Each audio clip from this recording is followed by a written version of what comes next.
ఈ particular reel ఎవరైతే నా ఛానల్ని చాలా టైం నుంచి ఫాలో అవుతున్నారో, నా దగ్గర కొన్ని పర్సనల్ రీడింగ్స్ తీసుకున్నారో వాళ్ళకి మాత్రమే. ఓకే, సో స్క్రీన్ పైన డబుల్ ట్యాప్ చేయండి. ఫస్ట్ ఎనర్జీ ఎక్స్చేంజ్ చేసే కోసం లైక్ చేయండి. ఓకే, సో చూద్దాం మీకు గైడెన్స్ ఏంటి అనేది. ఈ ఎనర్జీ కానీ మీకు మ్యాచ్ అయితే కంటిన్యూగా చూడండి. టారో అనేది ఎప్పుడు 50-60% మ్యాచ్ అవ్వాలి. ఓకే, 100% ఎవరికి మ్యాచ్ అవ్వదు. సో ప్లీజ్ అండర్స్టాండ్, ఒక 50-60% ఒక గైడెన్స్ లాగా తీసుకోండి టారోని ఎప్పుడు. సో చూద్దాము మీ ఎనర్జీస్ ఎలా ఉన్నాయి అండ్ మీకు గైడెన్స్ ఏంటి. కలెక్టివ్ ఎనర్జీస్ మాత్రమే ఇది, పర్సనల్ రీడింగ్స్ అయితే కాదు. సో మీ కరెంట్ ఎనర్జీస్ ఎలా ఉన్నాయి అండ్ మీకు గైడెన్స్ ఏంటి అనేది చూద్దాం. మీరేం టేక్ కేర్ చేసుకోవాలి అనేది కూడా చూద్దాం.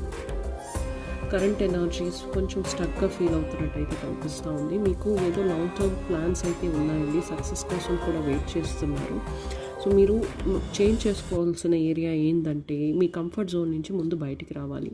అంటే మీరు ఒక్కదాన్నే నమ్ముకుంటూ ఉండి ఒకటే పద్ధతిలో ఫాలో అవుతూ నాకు అదే కావాలి అని అయితే ఉండకూడదు. అది ఏదైనా కావచ్చు, పర్సన్ కావచ్చు, కెరియర్ కావచ్చు, మీరు నమ్ముకున్న ఫీలింగ్స్ అండ్ ఎమోషన్స్ కావచ్చు.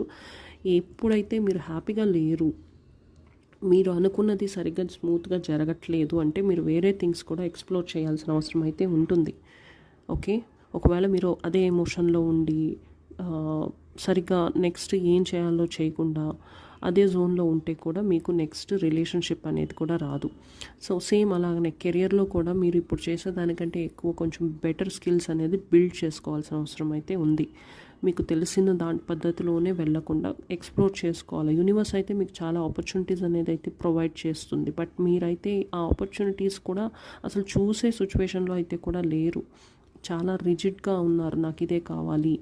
ఓకే, కొంచెం సెల్ఫ్ సెంటర్డ్గా ఉన్నట్టు అయితే కనిపిస్తూ ఉంది.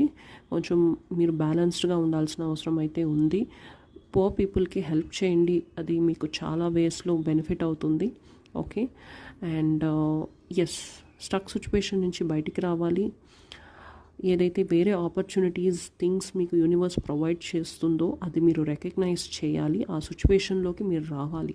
మీ ఈగో అండ్ మీ సెల్ఫ్ సెంటర్డ్నెస్ కొంచెం పక్కన పెట్టి కొంచెం ఓపెన్గా ఉండాల్సిన అవసరం అయితే ఉంది. కంఫర్ట్ జోన్ నుంచి బయటికి రావాలి. అండ్ పీపుల్తో మాట్లాడేటప్పుడు కూడా కొంచెం కేర్ఫుల్గా అయితే డీల్ చేయండి. మిస్కమ్యూనికేషన్ వచ్చే ఛాన్సెస్ అయితే ఉన్నాయి.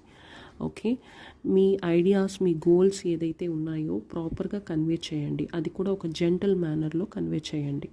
Okay, thank you so much.